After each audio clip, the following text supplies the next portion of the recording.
O leo lo tau msusua pea le ipu le whasoa. I to tonu le nei Ekalesia. I ai mesi o ainga mo matu whale. Ma lo le tua i o whaiva.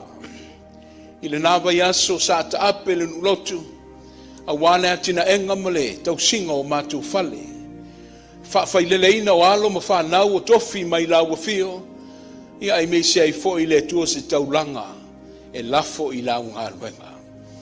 Sa e tuliloa i mātua au nufafo, ftai i ma whiau ma ngā luenga le whaingofie, o le ana tue whaafo i lava i lau fi le mu, ma wai pēr la mātua maftanga.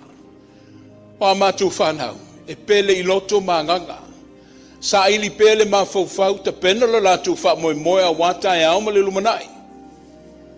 Vi ia lau a fio le neitai au, i lau tau a au ina o le soifu o ma le lātua malosi.